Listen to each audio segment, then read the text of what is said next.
స్వరాజ్యాన్ని మనము కాపాడతాం. మన మన మనం చేసిండే మంచితనాలతో ఈ నిర్భోగులు వంగచ్చు, తొంగి చూడచ్చు, రారా లాగాకరా. ఇట్లా నిర్భోగులు ఏది చేయరు. పాపం సంపాదించుకుంటారు కానీ పుణ్యం పనులు చేయరు వీళ్ళు. ఇట్లా నిర్భోగులు ఏమే అట్లా బతికే జన్మం ఉండారు. అయ్యో అనే జన్మం ఉండాది ఈ జన్మాన. కానీ అయ్యో అన్నోళ్ళకి ఆ భగవంతుడు సాయం అవుతాడు నాయన.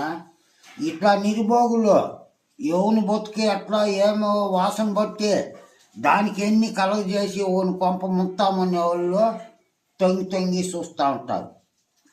అర్థమవుతుందా? మానవ జన్మములో మంచితనము అనేది లేనే లేదు.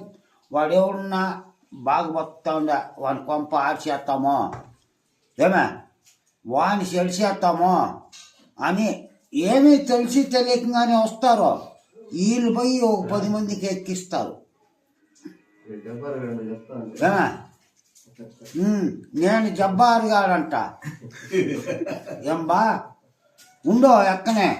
నేను ఈ మాట చెప్పేది కూడా జబ్బారు గాడంట. వాడు ఒక పనికిరాని ఒక ముట్టాలి అనుకో. ఇప్పుడు చూసా రారా అంటే కదా రావచ్చు కదా, వాడు రాడు.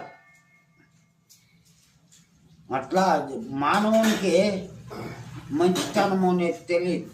తల్లి తెలియదు, బిడ్డ తెలియదు, న్యాయం తెలియదు. ఏమే తెలిసిన వాళ్ళు ఉన్నారు, తెలియని వాళ్ళు ఉన్నారు. తెలిసిన వాళ్ళకి పుణ్యం ఉంటుంది, తెలియని వాళ్ళకి వాళ్ళ కర్మాలు అనుభవిస్తారు నాయన.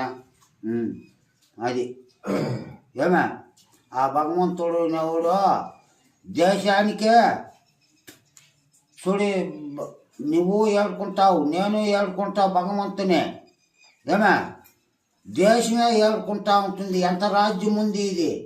ఏటికి ఆయన కాపాడేది అప్పటికి నిమిషాల మీద అంటే కాపాడలేకు. నిదానంగా భగవంతుడు చూసుకుంటా వస్తాడు. మంచి చెడ్డ దేశము చిన్న దేశం కాదు.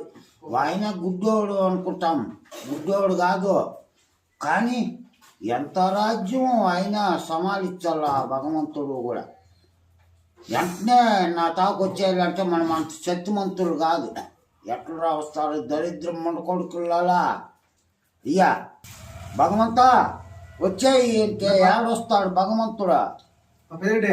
ఐవోరు మాదిరి ప్రతిరోజు నీళ్ళు పోసుకొని అంత భక్తులు ఉంటారు. 10 మానవుడు ఉండాలంటే దక్కదు.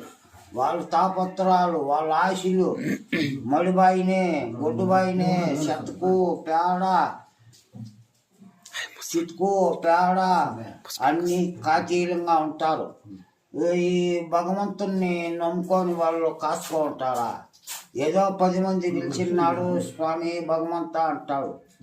ఏ మనిషి కూడా మీలా ఏంటికంటారు నాయన అనరు. ఏ మనిషి అనరు. ఎలాను అయ్యో నిద్రలేస్తున్నాయి, చితుకుతో వెళ్ళా, పేడతో వెళ్ళా, వాళ్ళ ప్రాణాలు ఉండేదాకా ఎలాను